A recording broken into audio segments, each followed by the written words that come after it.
बिस्मिल्लाहिर्रहमानिर्रहीम।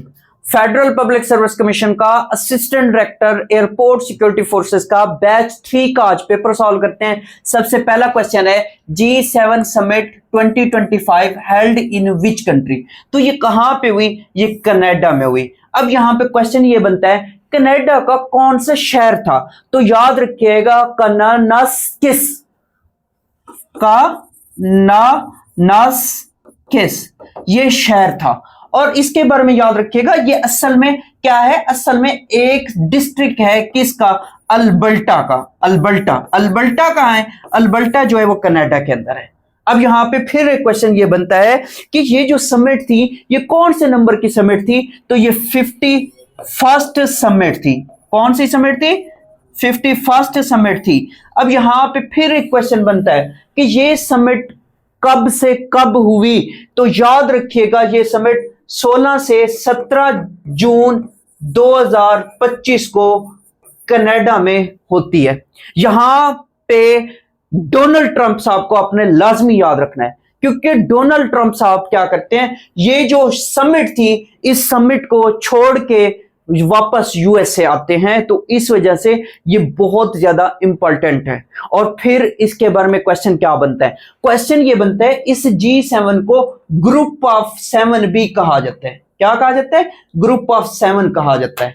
अगर हम इस ग्रुप ऑफ 7 की बात करें तो फिर क्वेश्चन क्या बनता है? क्वेश्चन ये बनता है कि इसमें कितने मेंबर्स हैं? इसमें कितने मेंबर्स हैं? तो याद रखिएगा, इसको याद रखने का एक ट्रिक है। वो ट्रिक क्या है? गर्लफ्रेंड को जूस पिलाना या जीएफ को जूस पिलाना।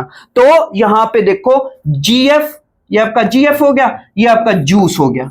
जीएफ के साथ जूस पीना, या इस तरह से कर लो कि जीएफ के साथ जूस पीना। अब यहां पे जी से क्या है? जी से जर्मनी, जी से जर्मनी, और एफ से फ्रांस, और जे से जापान, और यू से यूएसए, और आई से इटली, आई से इटली, सी से कनाडा,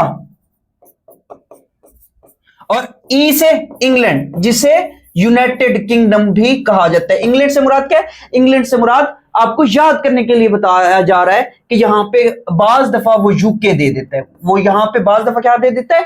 यूके दे देता है। तो ये 7 कंट्रीज जो है इसके मेंबर्स हैं। अब यहां पे फिर एक क्वेश्चन बनता है। वो कौन सा क्वेश्चन बनता है? क्वेश्चन ये बनता है कि जब हम इसी G7 समिट की बात करते हैं, इसका एक नॉन इन्यूमरेटेड मेंबर है। कौन सा है? नॉन इन्यूमरेटेड मेंबर है।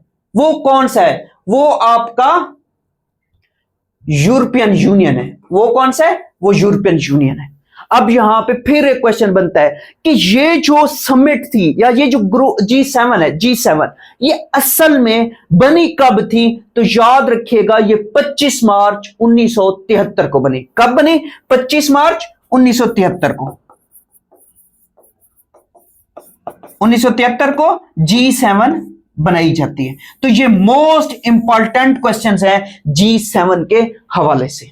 नेक्स्ट क्वेश्चन की बात करते हैं।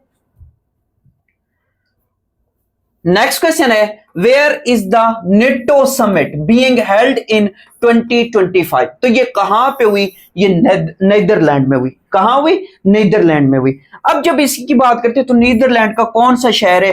हाग। हाग में ये क्या होती है? ये समिट होती है। फिर क्वेश्चन यहां पे ये भी बनता है कि ये कब से कब तक हुई? तो याद रखिएगा ये 24 और 25 जून को हुई। कब हुई? 24 और 25 जून को होती है। कहां पे? नीदरलैंड के अंदर। अब जरा हम बात करते हैं नेटो की।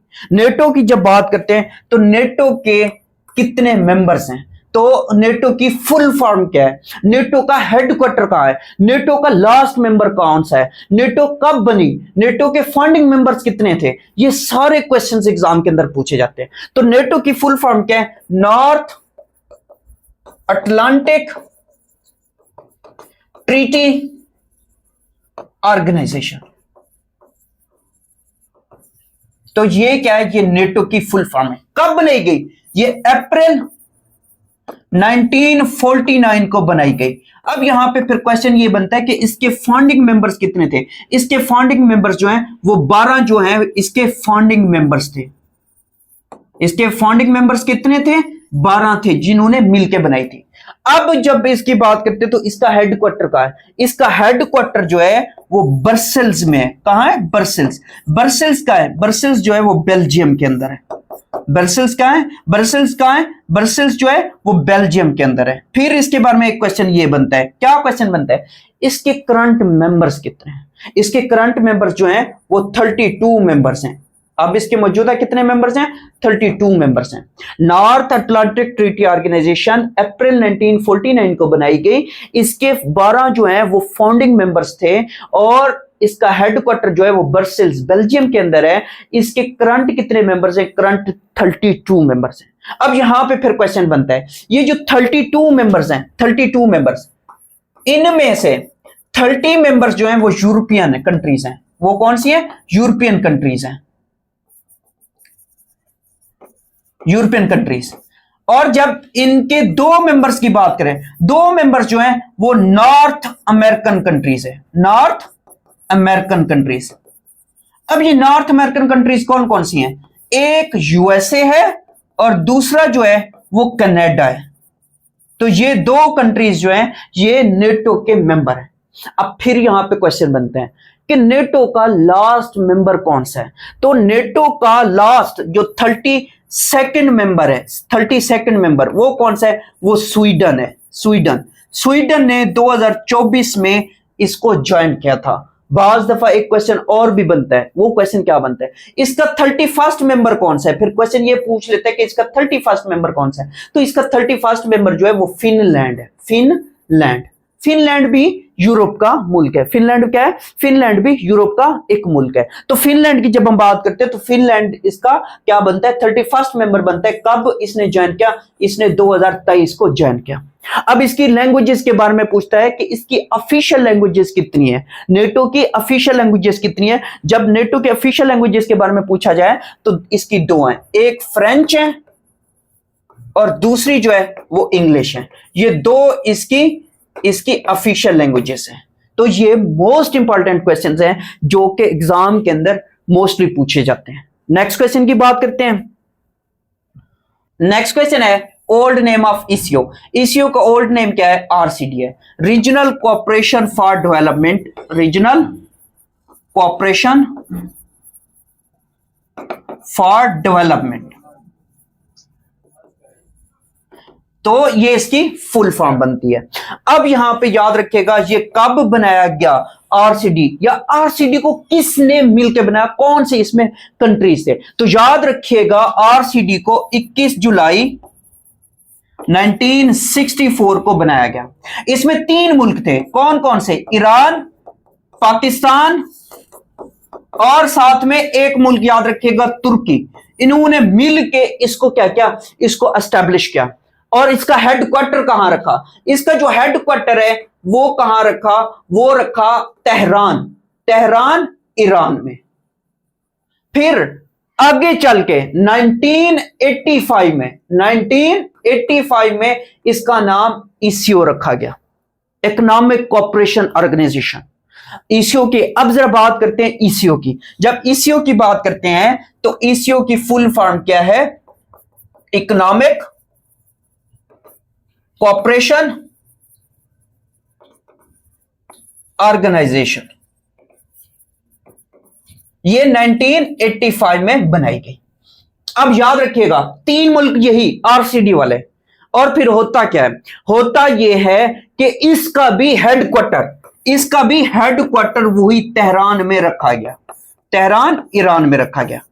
अब यहां पे फिर क्वेश्चन क्या बनता है कि होता इस तरह से है कि 1992 में इसके अंदर 7 न्यू मेंबर्स ऐड होते हैं।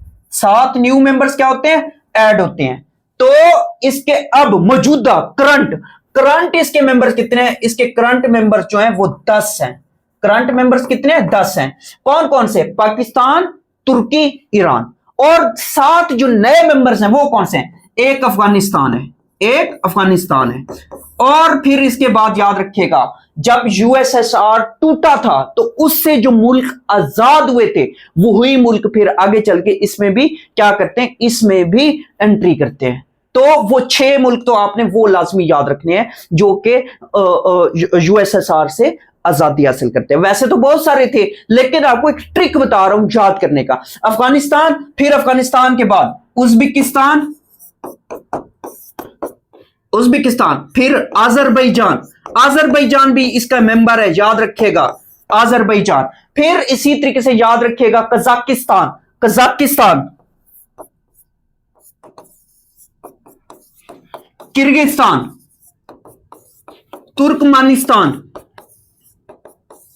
तो एक कंट्री और रह गया, दोबारा बता देता हूं कि पाकिस्तान, तुर्की, ईरान, वो तो आपने वाजे याद रखने। फिर अफगानिस्तान, अफगानिस्तान के साथ उज्बेकिस्तान, उज्बेकिस्तान के साथ आपने क्या याद रखना है, अजरबैजान, कजाकिस्तान, किर्गिस्तान और तुर्कमानिस्तान। और फिर कौन सा रह गया है, और रह गया ताजिकिस्तान, ताजिकिस्तान भी इसका मेंबर है।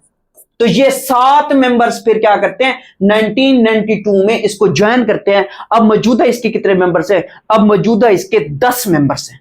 तो 3 आपने वो लाजमी याद रखने हैं। फिर नेक्स्ट क्वेश्चन की बात करते हैं। नेक्स्ट क्वेश्चन हमारे पास कौन सा है, नेक्स्ट क्वेश्चन हमारे पास है horn of African countries border issue. ये पेपर में क्वेश्चन आया हुआ था। तो ये किसके दरमियान था, ये इथियोपिया और सोमालिया के दरमियान था। इथियोपिया और सोमालिया के दरमियान ये जो बॉर्डर था, इसके दरमियान क्लैश था, इशू था। तो ये क्वेश्चन एग्जाम के अंदर उसने पूछा था। अब जरा बात करते हैं हॉर्न ऑफ अफ्रीका की। हॉर्न ऑफ अफ्रीका में कितने मुल्क हैं, 4 कंट्रीज हैं। कितने मुल्क हैं, 4 कंट्रीज हैं। इनको याद कैसे रखना है, इनको याद आप करो सीड के नाम से। सीड, सीड कहते हैं बीज को। सीड किसको कहते हैं, बीज को। तो एस से सोमालिया, एस से सोमालिया, ई से इथियोपिया, और ई से एरिट्रिया, और डी से डिजिबूटी। तो ये देखो, ये एरिट्रिया, इथियोपिया, डिजिबूटी और सोमालिया, ये असल में एक सींग बनता है। सींग, हॉर्न कहते हैं सींग को। तो ये एक सींग बनता है, इसी वजह से इसको अफ्रीका का सींग भी कहा जाता है। इसमें ये 4 कंट्रीज जो हैं वो क्या हैं, वो हॉर्न ऑफ अफ्रीका कहलाती हैं। नेक्स्ट क्वेश्चन की बात करते हैं। नेक्स्ट क्वेश्चन है रैंसैक्ड, उर्दू मीनिंग। इसका उर्दू मीनिंग क्या है, इसका उर्दू मीनिंग है तोड़ फोड़ करना। और नेक्स्ट क्वेश्चन है बुक जिना। असल में जो था बुक का नाम पूछा हुआ था, Jinnah the greater Pakistan was written by. इस तरह से एक बुक का नाम था, वो किसने लिखी थी, वो हेक्टर बोलिथो ने लिखी थी। और नेक्स्ट क्वेश्चन है फर्स्ट प्रेसिडेंट ऑफ पाकिस्तान, तो वो इस्कंदर मिर्जा साहब है। इस्कंदर मिर्जा साहब जो है ये लास्ट गवर्नर जनरल थे। ये क्या थे, लास्ट गवर्नर जनरल थे, किसके, पाकिस्तान के। जब ये पहला आइन आता है, जब पहला आइन आता है 1956 का, तो ये गवर्नर जनरल से क्या बन जाते हैं, सदर बन जाते हैं। ये क्या बन जाते हैं, सदर बन जाते हैं। नेक्स्ट क्वेश्चन है name of drama that is based on autobiography book of Malala Yousafzai. तो ये कौन सी थी, ये थी I am Malala. I am Malala, Malala Yousafzai की बुक है। फिर इसी तरीके से याद रखिएगा कि नेक्स्ट क्वेश्चन जो है वो है if a ratio b is 2 ratio 5 and b ratio c is 3 ratio 7 then ac आपने फाइंड करना था। अब इस तरह का जब भी क्वेश्चन है, आपने क्या करना है, आपने इन दोनों में से जो चीज कॉमन है वो ढूंढनी है। अब देखो a रेशो b और b रेशो c, तो b जो है वो कॉमन है। b क्या है, b कॉमन है, तो b को आप सेंटर में लिखो, b को आप सेंटर में लिखो, और इसके इस तरफ एक वैल्यू लिखो और दूसरी इधर लिख लो। इधर a लिखते हैं, इधर c लिखते हैं। अब देखो हमारे पास क्या है, a रेशो b क्या है, a रेशो b जो है वो 2 रेशो 5 है। वो कितनी है, 2 रेशो 5। और b रेशो c कितनी है, वो 3 रेशो 7 है। अब यहां पे एक बात याद रखिएगा कि अब ये चूंकि दूसरी वो है वैल्यू है, दूसरी वैल्यू है, तो इसी वजह से इसको नीचे लिखेंगे। इसको क्या करेंगे, नीचे लिखेंगे। ये क्या है, ये 3 रेशो क्या है, 7 है। तो अब ये हमने लिख लिया, 3 जो है वो b की वैल्यू है, c जो है वो 7 की वैल्यू है। अब इसको क्या करना है, सॉल्व करना है। अब इसको इसके साथ मल्टीप्लाई करो, 2 3 6 आता है, और इनको आपस में मल्टीप्लाई करो, दरमियान में रेशो आएगा, 5 3 15 आया, और दरमियान में फिर रेशो आया, अब इसको इसके साथ मल्टीप्लाई करो, 5 7 35 है, 5 7 35 है। आपके पास A ratio B ratio C आ गया। अब आपको क्या चाहिए? A रेशो C चाहिए। तो A रेशो C जब चाहिए तो A की वैल्यू 6 है और C की वैल्यू कितनी है? C की वैल्यू 35 है। तो यही इसका आंसर बनता है। नेक्स्ट क्वेश्चन की बात करते हैं। नेक्स्ट क्वेश्चन है, what is the name of Elon Musk artificial intelligence application launched in July 2023? तो ये ग्रॉक इसकी क्या है? आर्टिफिशियल इंटेलिजेंस एप्लीकेशन का नाम है। नेक्स्ट क्वेश्चन है, who first compiled hadith in the form of book? तो ये सबसे पहले किसने लिखी थी? ये इमाम मालिक ने लिखी थी। अब इमाम मालिक के बारे में एक क्वेश्चन अक्सर एग्जाम के अंदर आता है, वो क्या आता है? वो ये आता है, इनका पूरा नाम क्या है? मालिक बिन अनस। इनका पूरा नाम क्या है? मालिक बिन अनस। फिर इनके बारे में एक क्वेश्चन आता है कि इनकी डेट ऑफ बर्थ और डेट ऑफ डेथ, इनके बारे में लाजमी क्वेश्चन एग्जाम के अंदर पूछता है। तो 711 एडी से लेके 795 एडी तक इनकी क्या है? इनका टोटल इनकी लाइफ है। 711 में ये पैदा हुए थे, 795 में इनकी वफात है। फिर इसी तरीके से नेक्स्ट क्वेश्चन है कि total cost of 2022 flood losses in Pakistan. तो ये $30 बिलियन बनता है। कितना बनता है? $30 बिलियन बनता है। उसके बाद नेक्स्ट क्वेश्चन है, द होली प्रॉफिट सल्लल्लाहु अलैहि वसल्लम विजिटेड ताइफ इन विच नबवी? तो आप सल्लल्लाहु अलैहि वसल्लम 10 नबवी को ताइफ पे गए थे। आप सल्लल्लाहु अलैहि वसल्लम के साथ कौन था? तो आप सल्लल्लाहु अलैहि वसल्लम के साथ जैद बिन हारिसा थे। जैद बिन हारिसा राजी अल्लाह अन्हो थे। अब याद रखिएगा कि ताइफ में आप सल्लल्लाहु अलैहि वसल्लम को बच्चों ने पत्थर मारे थे। और फिर क्वेश्चन ये भी याद रखिएगा कि आप सल्लल्लाहु अलैहि वसल्लम ने ताइफ में 10 दिन क़याम किया। कितने दिन क़याम किया? 10 दिन क़याम किया। फिर याद रखिएगा कि जब लोगों के बच्चों ने, असल में बच्चों ने पत्थर मारे थे, तो बच्चों ने जब पत्थर मारे तो हुजूर पाक सल्लल्लाहु अलैहि वसल्लम के जो जूते मुबारक हैं वो खून से भर गए थे। फिर इसी तरीके से क्वेश्चन क्या बनता है, फिर आप सल्लल्लाहु अलैहि वसल्लम तैफ से निकल के वादी नखला जब पहुंचे, कौन सी वादी में? वादी नखला। तो वादी नखला में आप सल्लल्लाहु अलैहि वसल्लम से जिन्नों की जमात ने मुलाकात की। जिन्नों की जमात ने क्या की? मुलाकात की। और फिर आप सल्लल्लाहु अलैहि वसल्लम एक बाग में जाते हैं, तो बाग में एक शख्स का नाम याद रखिएगा जिसने आप सल्लल्लाहु अलैहि वसल्लम को अंगूरों की प्लेट पेश की। तो वो कौन था? वो अदास था। अदास नामी शख्स ने आप सल्लल्लाहु अलैहि वसल्लम को क्या? आप सल्लल्लाहु अलैहि वसल्लम को अंगूरों की प्लेट दी थी। तो ये मोस्ट इंपॉर्टेंट क्वेश्चंस हैं जो कि एग्जाम के अंदर पूछ रहा होता है। नेक्स्ट क्वेश्चन की बात करते हैं। नेक्स्ट क्वेश्चन है, battle of Mutah was fought in? तो ये सीरिया में हुई, शाम में। अब इसको अगर हम थोड़ा सा देखें, बैटल ऑफ मूता की बात करें, तो सबसे पहला क्वेश्चन याद रखिएगा कि बैटल ऑफ मूता कब हुई? ये 8 हिजरी में हुई। कब हुई? 8 हिजरी में। ये रोमियों के खिलाफ मुसलमानों की पहली जंग थी। रोमियों के खिलाफ मुसलमानों की पहली जंग थी। अच्छा, एक बात ये भी याद रखेगा, इसको गज़वा मूता भी कहते हैं, इसको जंग मूता भी कहते हैं। आप सल्लल्लाहु अलैहि वसल्लम इसके साथ गए थे, इस जंग में शिरकत करने के लिए गए थे, लेकिन रास्ते से वापस आ गए थे। इसी वजह से इसको गज़वा मूता भी कहा जाता है, इस वजह से इसको जंग मूता भी कहा जाता है। पहली बात। दूसरी बात, आप सल्लल्लाहु अलैहि वसल्लम ने ज़ैद बिन हारिसा की क़यादत में, किसकी क़यादत में? ज़ैद बिन हारिसा की क़यादत में, ज़ैद बिन हारिसा की क़यादत में 3000 मुसलमानों का लश्कर दिया था, सहाबा कराम का लश्कर दिया था। 3000 मुसलमान सहाबा का लश्कर दिया था। और इनकी रोमियों की तरफ से कौन हेड कर रहा था? रोमियों की तरफ से हरकले रूम था। हरकले रूम, जिसके पास 1 लाख का लश्कर था। कितने का लश्कर था? 1 लाख का लश्कर था। ये 7 दिन, ऑलमोस्ट 7 दिन ये जंग जारी रहती है। नेक्स्ट क्वेश्चन की बात करते हैं। नेक्स्ट क्वेश्चन है एजेस ऑफ रिटायरमेंट ऑफ जजेस। जजेस की रिटायरमेंट एज के बारे में पूछा हुआ था, तो ये 65 इयर्स इसका राइट ऑप्शन बनता था। नेक्स्ट क्वेश्चन है how many general seats in national assembly. National assembly की जनरल सीट्स की बात कर रहे हैं, जनरल सीट्स की, तो वो कितनी है, वो 266 है।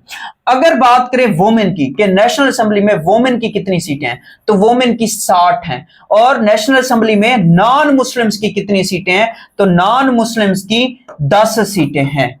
अगर टोटल सीट्स की बात करें कि टोटल कितनी सीटें हैं, तो टोटल जो है इनको आप जमा कर लें। जब आप इनको जमा करेंगे तो 336 सीट्स बनेंगी टोटल। नेशनल असेंबली की टोटल कितनी सीटें हैं, 336 सीटें हैं। नेक्स्ट क्वेश्चन की बात करते हैं। नेक्स्ट क्वेश्चन कौन सा है, नेक्स्ट क्वेश्चन है सिफ्क। सिफ्क स्टैंड्स फॉर,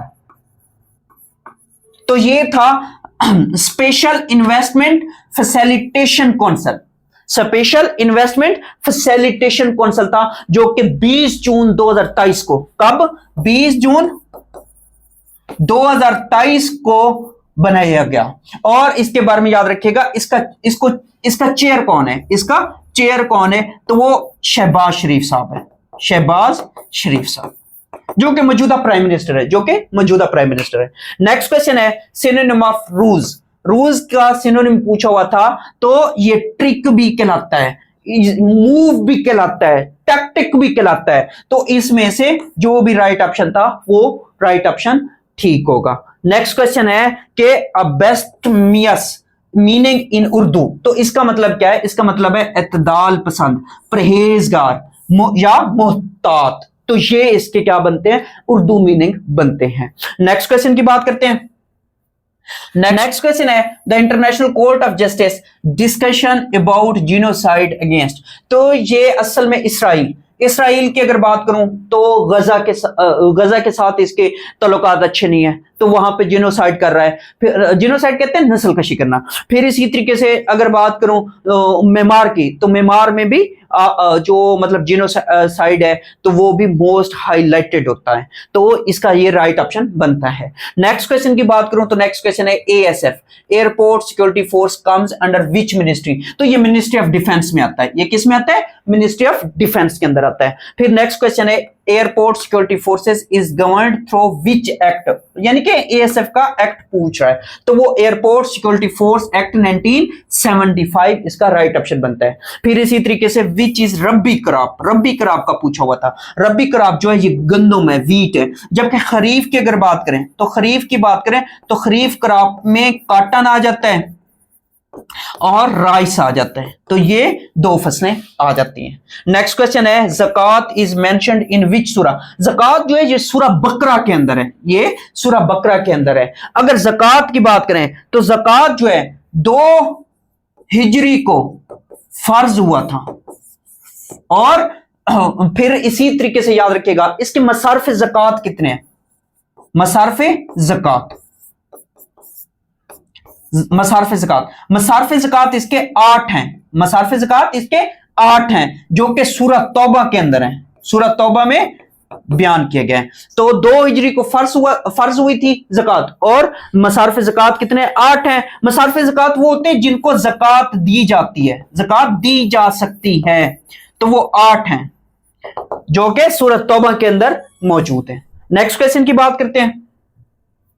नेक्स्ट क्वेश्चन है which country has developed carbon negative. Carbon negative जो है वो भूटान है। भूटान की करेंसी याद रखिएगा नगल्ट्रम।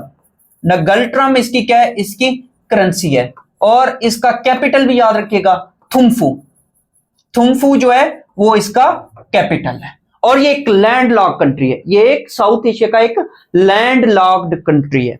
नेक्स्ट क्वेश्चन की बात करते हैं। नेक्स्ट क्वेश्चन है which country gave zero covid policy and put strict restrictions in 2022। तो ये चाइना, इसका जितना भी रिसर्च करो चाइना ही मोस्ट रिसेंट ऑप्शंस में मिलता है, जो कि पेपर में भी यही ठीक होगा। और नेक्स्ट क्वेश्चन है कि which country helped मेडिएशन between Russia and USA. Russia और यूएसए के दरमियान मेडिएशन का किरदार किसने करार दिया, तो वो तुर्की, इसराइल और पाकिस्तान, ये तीनों ने क्या किया था, मेडिएशन का किरदार अदा किया था। अब पेपर में इनमें से जो भी ऑप्शन था वो ही ठीक था। नेक्स्ट क्वेश्चन है कि definition of hadith qudsi, word of Allah narrated by Muhammad सल्लल्लाहु अलैहि वसल्लम। ये इसका राइट ऑप्शन बनता है कि हदीस कुदसी की डेफिनेशन क्या है? Word of Allah narrated by Muhammad सल्लल्लाहु अलैहि वसल्लम। नेक्स्ट क्वेश्चन है Balochistan is how much percentage of Pakistan? तो ये 43.6% है। पेपर में अगर देखा जाए तो 44% वाला ऑप्शन ठीक था। नेक्स्ट क्वेश्चन की बात करते हैं। नेक्स्ट क्वेश्चन है if 6 people do a work in 15 days then 10 people will do the same work in how many days? अब कितने पीपल हैं? 6 लोग हैं। कितने दिनों में काम करते हैं? 15 दिनों में काम करते हैं। और इसको डिवाइड करना है किस पे? 10 पीपल पे। तो ये कितना आ जाएगा? ये आपके पास 9 डेज आ जाएगा। अब इसको अगर ट्रिक के साथ करना है तो देखिए, इसको एक फार्मूला मैं आपको बता देता हूं, M1 D1 is equal to M2 D2। इसी चैनल पे आपको इस ट्रिक के बारे में मैथ के जो क्वेश्चंस हैं वो मिलेंगे, सॉल्व मिलेंगे। तो उसमें ये ट्रिक कैसे आई या किस तरह से वो आपको वहां पे मिल जाएगा। अब देखो यहां पे, अब जो पहले आ रहा है पहले लोग आ रहे हैं वो M1 हो गए, और डेज पहले आ रहा है D2 हो गए, D1 हो गए। क्या हो गए? D1 हो गए। अब लोग फिर आ रहे हैं तो M2 हो गए, और D2 हमने क्या करना है? फाइंड करना है। D2 हमने क्या करना है? फाइंड करना है। इसमें वैल्यूज पुट कर दो, 6 multiply by 15 is equal to 10 multiply by D2 हमने फाइंड करना है। तो वही formula D2 is equal to 6 into 15 divided by 10। तो कितना आएगा? 9 डेज आएगा। अब इसके बाद नेक्स्ट क्वेश्चन जो हमारे पास है वो है if boys ratio girls are 5:3, यानी कि बॉयज 5 है, गर्ल्स जो है वो 3 है, एंड देयर आर 40 बॉयज। अगर 40 बॉयज है, अगर बॉयज कितने हैं? वो 40 बॉयज है। तो जब 40 बॉयज है तो याद रखो कि देखो इस तरीके से इस क्वेश्चन को सॉल्व किया जाता है। अगर 5 रेशो है किसकी? बॉयज की, और वो कितने के बराबर है? 40 के बराबर है। तो मतलब क्या है कि 8 कॉमन लिया गया या 8 से मल्टीप्लाई हुआ है। तो यहां पे 3 को 8 से मल्टीप्लाई कर दो तो कितना आएगा? वही 24 आएगा। क्योंकि देखो ना, रेशो की बात है। देखो मैं आपको दोबारा समझाता हूं। अगर बॉयज 40 है और गर्ल्स हमने फाइंड करनी है x है, तो ये कितने हैं? ये 5:3 है। ये 5:3 है। अब यहां पे देखो कि अगर फॉर एग्जांपल यहां पे मैं 8 कॉमन लेता, 8 पे इसको डिवाइड करता, इसको भी, तो ये कितने होते? ये 5 आ जाता। यहां पे क्या होना चाहिए? जो कि 3 के बराबर होना चाहिए, तो 24। 8 जब क्या करेगा? 24 से क्रॉस वो करेंगे तो 3 आएगा। तो इसका मतलब क्या है? इसका मतलब ये है कि 40 बॉयज है और 24 हमारे पास गर्ल्स हैं। नेक्स्ट क्वेश्चन की बात करते हैं। नेक्स्ट क्वेश्चन है if mean of 3 ages is 15। तो ये क्या कर रहा है? एवरेज की बात कर रहा है। Average of 3 ages is 15। तो कितना है? 15 के बराबर। एवरेज कितना है? 15 के बराबर। और यहां पे देखो एक बात याद रखिएगा, n कितना है? n 3 है। सम हमने फाइंड करना है। तो सम का फार्मूला हमारे पास क्या होता है? सम का फार्मूला होता है एवरेज मल्टीप्लाई बाई नंबर। तो 15 मल्टीप्लाई बाई 3 कितना आ गया? 45 आया। कितना आया? 45 आया। आगे क्या करे? And ages of 2 persons are 10 and 20। दो लोगों की जो एज है वो 10 और 20 है। What is the age of third person? अब थर्ड पर्सन की एज हमने फाइंड करनी है। तो ये जो दो है, इन दोनों को इसमें से माइनस कर दो। तो 45 माइनस 10 माइनस 20, तो कितना आएगा? 15 आएगा। यानी कि जो तीसरा शख्स है उसकी एज कितनी है? उसकी एज 15 है।